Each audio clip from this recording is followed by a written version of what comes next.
ठीक है, कल तक का हो गया हमारा। आगे हम शुरू करते हैं काम अपना। और कल तक क्या कर लिया हमने, पहले हमने क्या किया, एक बार एक क्विकली रिवीजन कर लेते हैं, क्विक रिवीजन। ठीक, तो क्या क्या कर लिया हमने इसमें। सबसे पहले हमने देखा एसी सर्किट, एसी में क्या क्या चीज़ें देखते होते हैं। अल्टरनेटिंग करंट में करंट वेरी करता रहता है, ऊपर नीचे प्लस माइनस होता रहता है। और इसमें हम जो चेक करते हैं वो क्या होता है, ज़्यादातर एवरेज वैल्यू और आरएमएस वैल्यू, ये दोनों निकालते हैं। ठीक है, उसके बाद हमने देख लिया कि अगर इस सर्किट में आर लगा दें तो वो कैसे बिहेव करेगा, एल लगा दें तो वो कैसे बिहेव करेगा, सी लगा दें तो वो कैसे बिहेव करेगा, और तीनों एक साथ लगा दें तो वो कैसे बिहेव करेंगे। यही किया था। ठीक है, और उसके बाद हमने देखा कि इन तीनों को एक साथ लगाने में मैक्सिमम करंट कब होता है, यानी कि रेजोनेंस की कंडीशन को देख लिया कि रेजोनेंस कब आता है। क्लियर है यहाँ तक, ये हो गया हमारा। आज आगे सीखते हैं, रेजोनेंस से ही आगे बात करते हैं हम। नेक्स्ट हमारी टर्म है that is half power frequencies, half power frequencies. ठीक है, हाफ पावर फ्रीक्वेंसीज। तो कल जब रेजोनेंस में हमने बात की तो हमने क्या सीखा, हमने देखा कि अगर आप ओमेगा बढ़ाते रहो, जिसे मैंने कहा था डीसी से एसी जाना, मतलब ओमेगा 0 से, फ्रीक्वेंसी 0 से शुरू करो, डीसी से शुरू करो, और जैसे जैसे फ्रीक्वेंसी बढ़ाओगे एसी वाले की तरफ हम जा रहे हैं। तो क्या नोट किया था हमने पैटर्न, करंट का पैटर्न नोट किया था कुछ, कि वो पहले बढ़ रहा है, बढ़ता है बढ़ता है बढ़ता है बढ़ता है बढ़ता है और मैक्सिमम पे जाता है और फिर घटता घटता घटता घटता घटता है।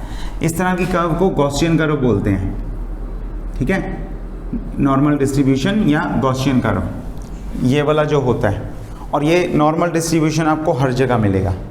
ठीक है, एक लिमिट तक ये नीचे से एक वैल्यू डोमिनेट करती है और फिर बढ़ते बढ़ते बढ़ते पीक के बाद दूसरी वैल्यू डोमिनेट करती है।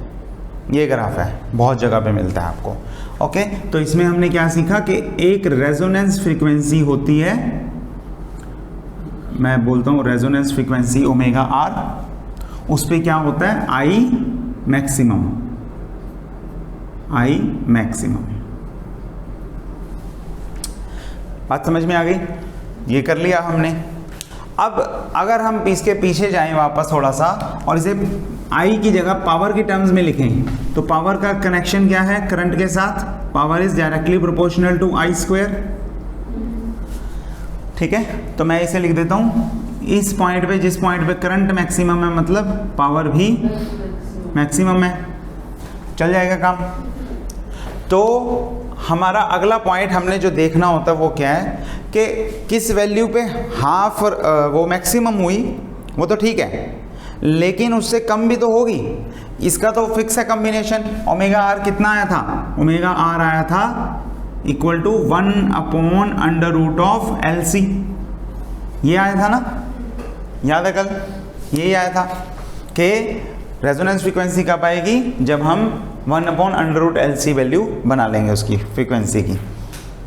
ठीक है, तो सिर्फ एक एक वैल्यू थोड़ी लेंगे, कुछ रेंज लेनी होती है, हमें रेंज लेनी पड़ती है। तो इसमें हम क्या लेते हैं, एक्चुअल में एक बैंड लेते हैं। आप अगर आपने कभी पुराने टीवी नहीं देखे होंगे, उनमें भी देखोगे तो हमारे चैनल का मतलब क्या होता है, एक पर्टिकुलर फ्रीक्वेंसी। चैनल का मतलब होता है एक पर्टिकुलर फ्रीक्वेंसी, कि मान लो मैं जी सिनेमा की बात कर रहा हूँ तो that corresponds to 495, let's say 495, ये फ्रीक्वेंसी है उसकी मेगाहर्ट्ज में। ठीक है, आपने शायद रेडियो पे सुन लिया हो 92.7, सुना होगा कभी 92.7, 101.8, कभी रेडियो चलाओगे तो उसमें नंबर भी आएंगे एक। ठीक है, तो ये क्या है, ये एक पर्टिकुलर फ्रीक्वेंसी होती है। उस फ्रीक्वेंसी को जब वो कैच करता है तो मैक्सिमम आवाज़, वो सिग्नल आ जाता है, उससे आप आगे पीछे जाओगे तो सिग्नल लॉस होता रहेगा, और वो फ्रीक्वेंसी एक रेंज में काम करती है। तो यहाँ पे हम पर्टिकुलरली क्या करना चाह रहे हैं कि मैक्सिमम पावर कौन सी फ्रीक्वेंसी पे है पता लग गया, लेकिन अब वो फ्रीक्वेंसीज बताओ जिस पे पावर जो है वो P मैक्स का हाफ है। यहाँ पे अगर 100 है तो यहाँ पे 50 होगी पावर। ठीक है, और वो कौन से पॉइंट्स पे होगी, 2 पॉइंट्स पे होगी, बिल्कुल सही। तो एक पॉइंट होगा ओमेगा 1 और एक पॉइंट ले लो ओमेगा 2, ठीक है, ओमेगा 1 ओमेगा 2। इस पे क्या है, इस पे पावर जो है that is half of the maximum, half of the maximum.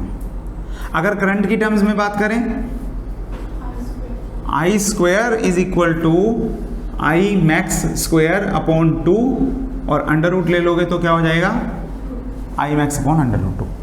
मतलब ओमेगा 1 और ओमेगा 2 दोनों पे, ओमेगा 1 और ओमेगा 2 दोनों पे पावर जो है वो हाफ है और करंट जो है वो 1 अपॉन अंडर रूट 2 टाइम्स है।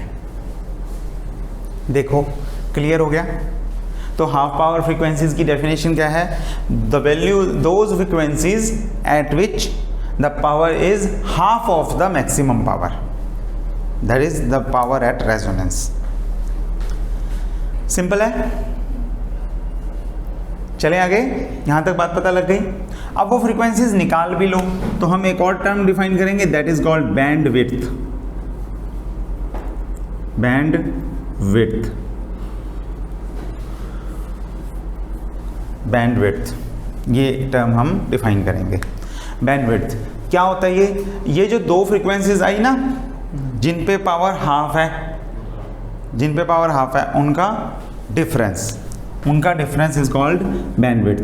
तो अगर आप ओमेगा की टर्म्स में लिखोगे तो let's say delta omega is equal to omega 2 minus omega 1।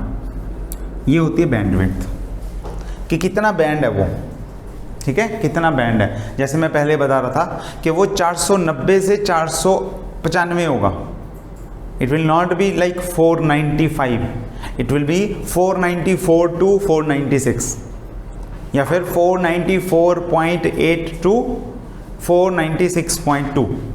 हम आगे पीछे ऐसे रेंज बताते हैं कि यहाँ पे बिल्कुल क्लियर है, पीक वैल्यू बिल्कुल क्लियर है, लेकिन यहाँ पे भी थोड़ा सा सुनेगा और यहाँ पे भी थोड़ा सा सुनेगा, साफ साफ सिग्नल आ जाएगा, ठीक है।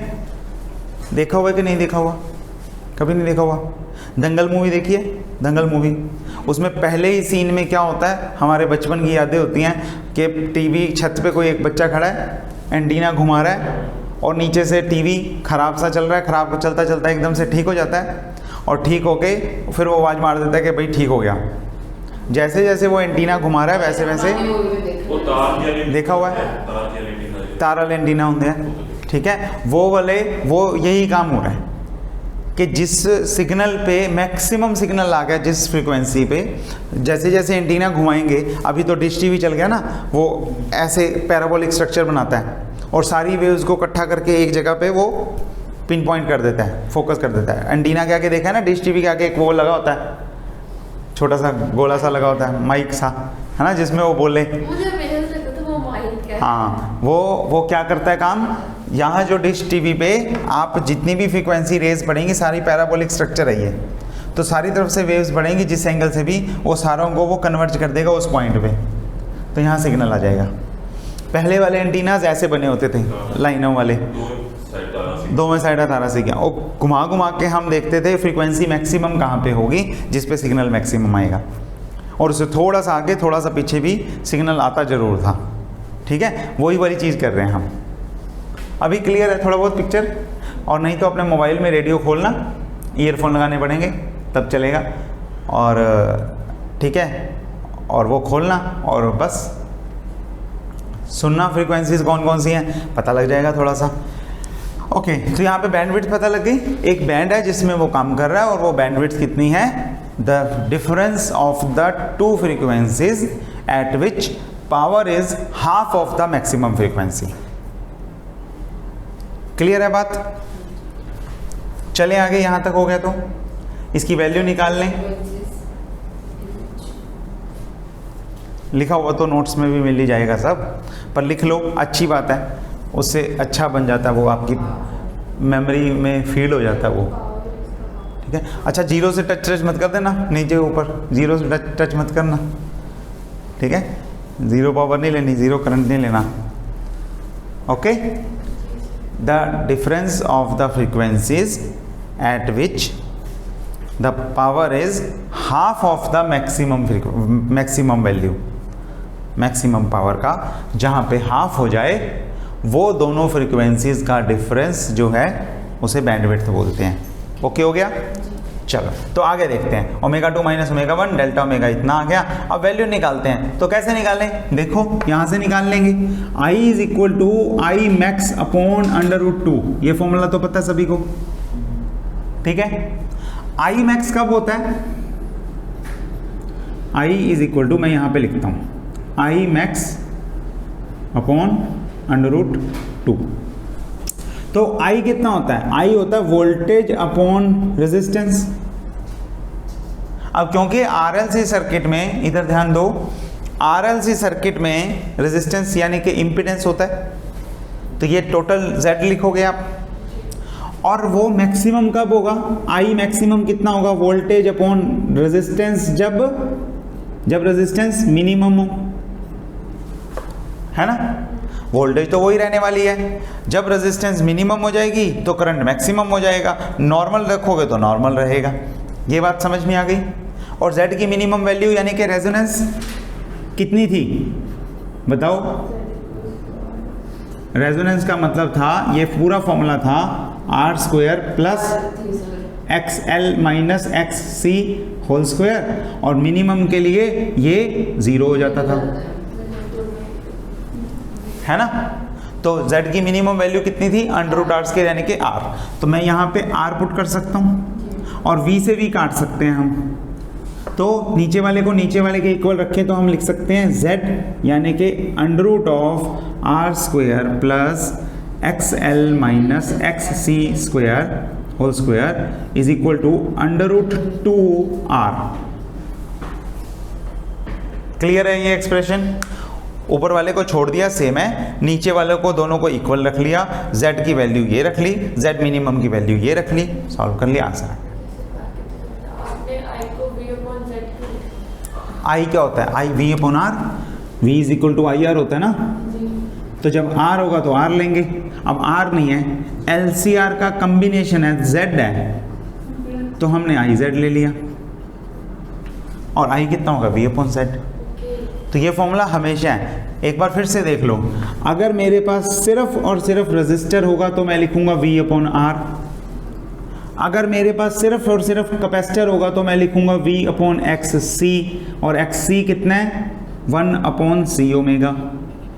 अगर मेरे पास सिर्फ इंडक्टर होगा तो मैं लिखूंगा V/XL, और वो कितना है? Omega L। और अगर मेरे पास क्या है? तीनों है, 2 का हो तो 2 का कॉम्बिनेशन बना लेना, नहीं तो फिर मैं तीनों लिखूंगा V/Z, ठीक है। वही फॉर्मूला है, देख लो, चल जाएगा काम। ओके, स्क्वायर करो दोनों साइड्स को, क्या बनेगा? R² XL minus XC whole square is equal to 2R²। अब अगर हम इसे R² को यहाँ से उधर ले जाएं तो वहाँ पे भी सिर्फ R² बच जाएगा, ठीक है। दोनों तरफ √ ले लो, तो XL माइनस XC किसके इक्वल आ जाएगा? Plus minus R।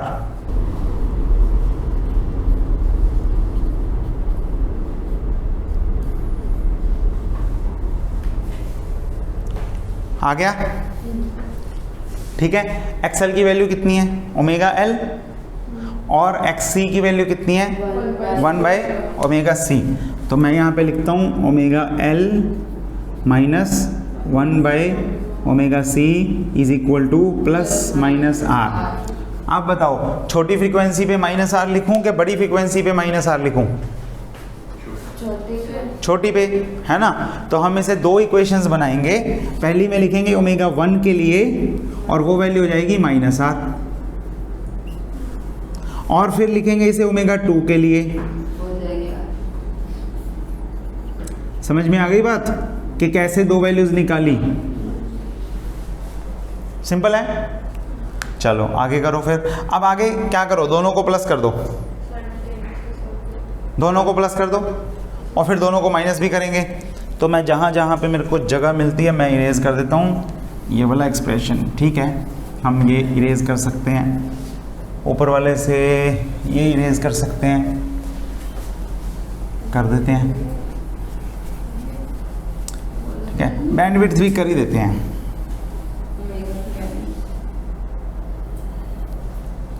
और ये अब सिर्फ दो इक्वेशंस जो है लिखी हैं वो सॉल्व करनी है, और वो किससे आई हैं? वो आई हैं I is equal to I max upon √2 से, इससे आई हैं। ये वाली इक्वेशन से इसे सॉल्व करके यहाँ तक हम पहुँच गए, बताओ, ठीक है। ओके, तो इक्वेशन 1 और 2 दोनों को ऐड करो, कितना बनेगा? ऊपर लिख रहा हूँ, देखो, ω1 प्लस ω2 L कॉमन, ठीक है, माइनस 1/c कॉमन, और 1/ω1 प्लस 1/ω2 इक्वल टू क्या आएगा बताओ? 0, माइनस r प्लस r 0, आगे यहाँ तक। ओके, इसे सॉल्व कर लो, और ये माइनस वाली टर्म उधर ले जाओ, तो क्या बनेगा? ω1 plus ω2 L is equal to 1/c, और जब मैं एलसीएम लूंगा तो क्या बन जाएगा? ω1 ω2, और ऊपर बन जाएगा ω1 प्लस ω2, और ये हम काट सकते हैं, ठीक है। तो L इधर ले जाओ, ω1 2 उधर ले जाओ, देखो क्या बना? ω1 ω2 इज इक्वल टू 1/LC। पहली इक्वेशन हो गई। एक और इक्वेशन निकालनी पड़ेगी, कैसे निकालें बताओ? क्या करें? माइनस कर दो। माइनस किस में से किसको करेंगे? सेकंड -1 कर दो, r minus r plus r हो जाएगा, इक्वल टू 2r आ जाएगा, है ना। और इसमें भी माइनस हो जाएगा दोनों में, तो ये बन जाएगा ω2 माइनस ω1 L कॉमन, पहले जहाँ प्लस प्लस था वहाँ माइनस माइनस हो जाएगा, और ये हो जाएगा 1/ω2 माइनस 1/ω1। देखो बात पता लगी कि नहीं? ठीक है। अब फिर से इसका एलसीएम लोगे तो ये क्या बन जाएगा? ω1 इंटू ω2, और यहाँ बन जाएगा ω1 इधर, ओके, माइनस ω2। ठीक बोल रहा हूँ? गलती तो नहीं है? नहीं है, ओके। मैं माइनस भी अंदर ले जाता हूँ, जल्दी तो नहीं कर रहा। माइनस अंदर ले गया तो ω1 माइनस ω2 जो था वो ω2 माइनस ω1 बन गया, चलेगा काम? ओके। अब ω2 माइनस ω1 दोनों में है, उसे कॉमन निकाल लेते हैं। ω2 माइनस ω1, और अंदर क्या बचेगा? L plus 1/c into L/c। ω1 ω2 अगले स्टेप में करूँगा उसे, ताकि दिक्कत ना हो किसी को, और ये हो गया 2r। देख लो ये स्टेप समझ में आ गया कि नहीं? और फिर हम नीचे वाला इरेज कर देते हैं। अब दोनों इक्वेशंस हम इरेज कर सकते हैं। चलो बताओ, यहाँ तक पहुँच गए। ω1 ω2 की वैल्यू पता है? 1/LC, यानी कि यहाँ पे आएगा 1/LC, तो कितना बन जाएगा? ω2 minus ω1 L plus 1/c into 1/LC, और c से c कट जाएगा और L ऊपर चला जाएगा, तो L प्लस L 2L हो जाएगा। ठीक लिख रहा हूँ? तो अगले स्टेप में लिख दूंगा 2r, और 2L को मैं उधर ले जाऊंगा, तो ω2 माइनस ω1 कितना आएगा? 2r/2L, यानी कि r/L, 2r upon 2L, upon 2 से 2 कट गया, r/L आ गया। तो हमारे पास फॉर्मूला आ गया, बैंडविड्थ का फॉर्मूला आ गया, ω2 minus ω1 is equal to r/L। देखो यहाँ तक कोई डाउट हो? और एक फॉर्मूला हमें पहले से पता था रेजोनेंस फ्रीक्वेंसी का, वो क्या था? 1/√LC। देखो यहाँ तक कोई डाउट हो तो? इजी चल रहा है, कोई मुश्किल काम नहीं है, प्यारा सा चैप्टर है ना, है ना? आप ध्यान से कॉपी पेन लेके आराम से बैठे हो तसल्ली से काम करने। अगर पिछले में भी ऐसे ही डेडिकेशन या सिंसियरिटी या होती तो वो भी बड़े प्यार से और ज़्यादा समझ में आते। मतलब जिन्होंने रखा है, जहाँ पे रखा भी है उन्होंने, वो उन्हें आया भी होगा, समझ में आया भी है। जहाँ कहीं कहीं कमी रही है वहाँ कुछ ना कुछ रोल आपका भी पूरा कंट्रीब्यूशन होगा उसमें। मतलब तो तब आप थे, अब नहीं, अब आपको एग्ज़ाम्स दे के थोड़ा सा वो आइडिया हुआ है या टेंशन हुई है थोड़ी सी, आई वुड से, है ना, कि काम बड़ा है, काफ़ी बड़ा है करने वाला। नहीं दिए तो एग्ज़ाम ना दे के टेंशन होगी? चलो ठीक है, नहीं फ़र्क है फिर भी। ओके चलो एक चीज़ और छोटी सी सीखते हैं इसमें से, that is Q factor.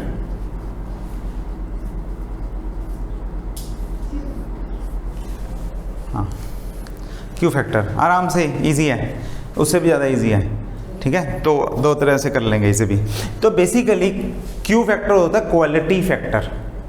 Quality factor में ये जो आप कर्व देख रहे हो वो हो सकता है कुछ ऐसे भी चली जाए और हो सकता है कुछ ऐसे जाए, है ना?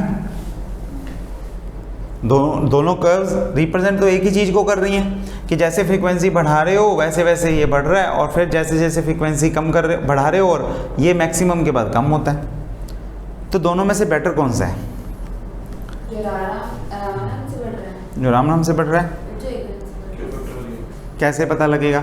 क्यू फैक्टर से पता लगेगा। क्वालिटी फैक्टर, जिसका क्वालिटी फैक्टर ज़्यादा वो नैरो बनाएगा और वो अच्छा है ज़्यादा, और जिसका क्वालिटी फैक्टर कम वो मतलब अच्छी क्वालिटी की कर्व नहीं है, ठीक है? आप इसमें फ़र्क नहीं कर सकते ना, अगर पूरा बड़ा हो, वो पूरा बड़ा हो तो वो मैक्सिमम पावर ही बहुत टाइम तक रह रही है, ऐसे है ना?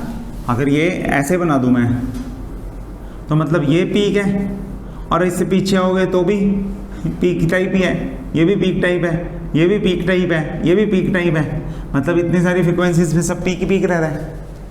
तो ये एक्चुअल में नैरो होना अच्छा होता है, ठीक है? ये नैरो होना अच्छा होता है। तो हम इस चीज़ को बताते हैं क्वालिटी फैक्टर से। क्वालिटी फैक्टर में आप देखते हो कि वोल्टेज अक्रॉस इंडक्टर कितनी है, या वोल्टेज अक्रॉस कैपेसिटर भी देख सकते हो, और divided by voltage across resistor कितना है, दोनों में से कुछ भी देख लो। तो ये बेसिकली ये है कि इंडक्टर और या कैपेसिटर, इंडक्टर या कैपेसिटर पे कितनी वोल्टेज डेवलप हुई जब आपने V वोल्टेज लगाई रेजिस्टर पे। जब आपने एक वोल्ट रेजिस्टर को दिया तो उसमें L और C पे कितनी वोल्टेज डेवलप हुई, इस चीज़ का मेजरमेंट जो है वो क्वालिटी फैक्टर से मिलता है। या शार्पनेस, अगर आप फिगर से देखोगे तो शार्पनेस बताता है, ये क्वालिटी बताता है, मतलब शार्पनेस बताता है, ठीक है? तो V का फॉर्मूला क्या होता है? फॉर्मूला ड्राइव कर लो इसका। इसमें क्या है? V का फॉर्मूला होता क्या है? IR, और इसका होगा IR, यहाँ पे भी होगा IR और IR। पता लग गया? R हमने क्या किया? इंडक्टर में इंडक्टर का लिख दिया, कैपेसिटर में कैपेसिटर का लिख दिया, रेजिस्टेंस में रेजिस्टर का लिख दिया, ठीक है? XL की वैल्यू क्या है? L ओमेगा, और R क्या है? R ही है। और XC की वैल्यू क्या है? 1/C ओमेगा, और R क्या है? R ही है। अब R को ओमेगा कौन सा लोगे? रेजोनेंस वाला ले लो, ठीक है? रेजोनेंस वाला ओमेगा ले लिया, समझ गए यहाँ तक? और ओमेगा R की वैल्यू कितनी है?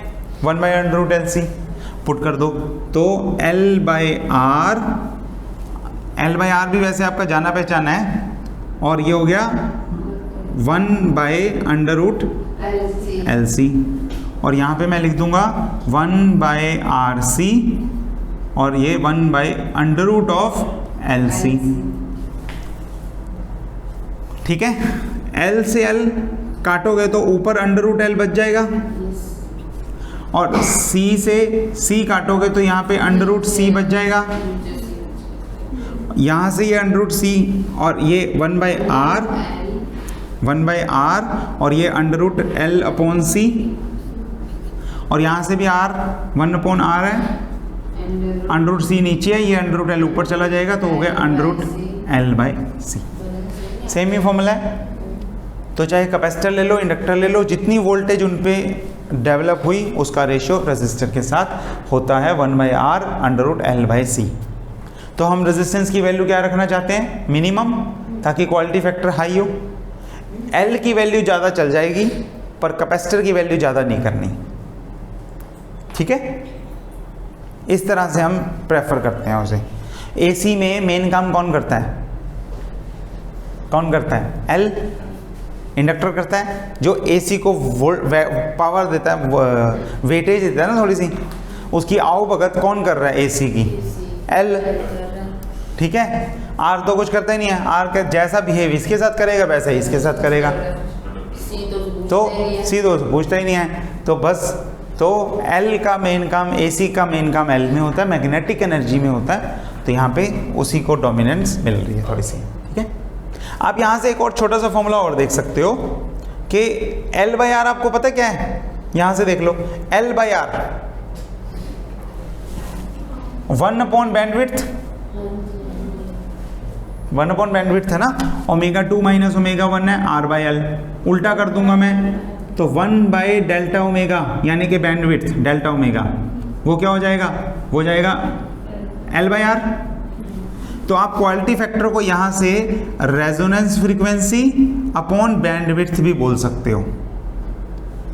क्या हो गया quality factor? Resonance frequency upon bandwidth. ठीक है, चलो देखो यहाँ तक कोई डाउट है तो हमने 2-3 चीज़ें सीख ली, मैं रिवाइज करवा देता हूँ। पहले हमने क्या सीख लिया अभी तक? रेजोनेंस हमने कर लिया था। रेजोनेंस की ही 2-3 टर्म्स आती हैं। एक तो ये बताना कि रेजोनेंस में पावर ऊपर से निकाल ली, ठीक है, मैक्सिमम निकाल ली, हाफ कहाँ पे हो जाती है और वो कितनी फ्रीक्वेंसीज़ के डिफरेंस पे होती है, जिसे बैंडविड्थ बोलते हैं, कि उसका बैंड कितने हैं। और वो बैंड छोटा है तो क्वालिटी हाई है, अगर वो बैंड बहुत बड़ा है तो वो क्वालिटी लो है। तो वो क्वालिटी फैक्टर चेक करने के लिए बैंड के साथ उसे वो भी हमने कंपैरिजन भी कर लिया। तो सिंपल बात देखी, हम बेसिकली इसमें 2 फ्रीक्वेंसीज जिन पे पावर हाफ होती है सिर्फ उसकी बात की है हमने। ठीक है, तो नाम 4-5 दे दिए, हाफ पावर फ्रीक्वेंसीज नाम दे दिया, दोनों के डिफरेंस को बैंडविड्थ नाम दे दिया और क्वालिटी फैक्टर निकालने को क्वालिटी फैक्टर नाम दे दिया। बस ख़त्म हो गया काम। यहाँ तक कोई डाउट है तो पूछ लो। ठीक है।